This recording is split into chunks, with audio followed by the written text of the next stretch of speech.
கர்த்தர் நல்லவர். ஆமென்.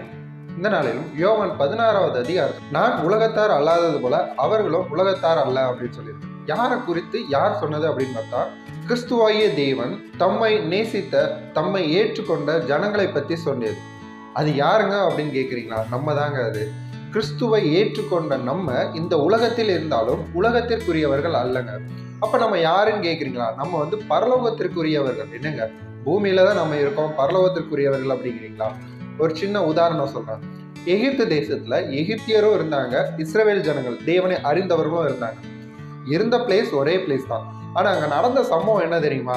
எகிப்தியர் வீடு ஃபுல்லா தீமை நிகழ்ந்து கொண்டு இருந்துச்சு. இங்க இஸ்ரவேல் ஜனங்களுக்கு அந்த தீமை வரவே இல்லை.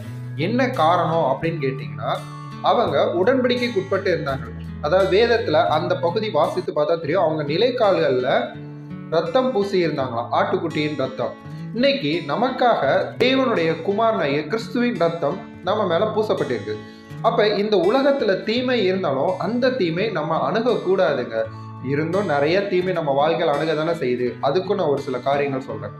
வேதத்துல நிறைய திருஷ்டாந்தங்களா இருக்குது. என்ன அப்படிங்கிறீங்களா? உங்களுக்கு பலவீனமா இருக்குது அப்படின்னா தேவன் கிட்ட சுகத்தை கேளுங்க. அந்த சுகம் சிலுவையில கிறிஸ்து நமக்காக சம்பாதித்து வைத்திருக்கிறார். தரித்திரியம் நீங்கும்படியாக தான் அவர் தரித்திர கோலமானார் அப்படின்னு சொல்லி இருக்குது. உங்க வாழ்க்கைக்கு தேவையான நன்மையான காரியங்கள் எல்லாவற்றையும் கிறிஸ்துவாகிய தேவன் சிலுவை மரணத்தின் மூலமாக சம்பாதித்து வைத்திருக்கிறார்.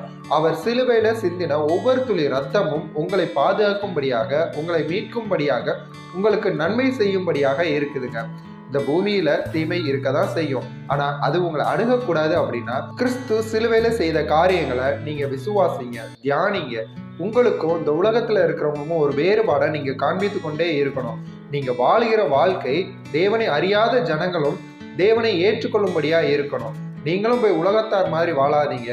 உலகத்திற்கும் உங்களுக்கும் ஒரு வித்தியாசம் உண்டு. அந்த வித்தியாசம் வெளிப்படும்படியாக நீங்க வாழும் பொழுது தேவன் உங்க வாழ்க்கையில மகிமைப்படுவார். கர்த்தர் உங்களை ஆசீர்வதிப்பாராக. ஆமென்.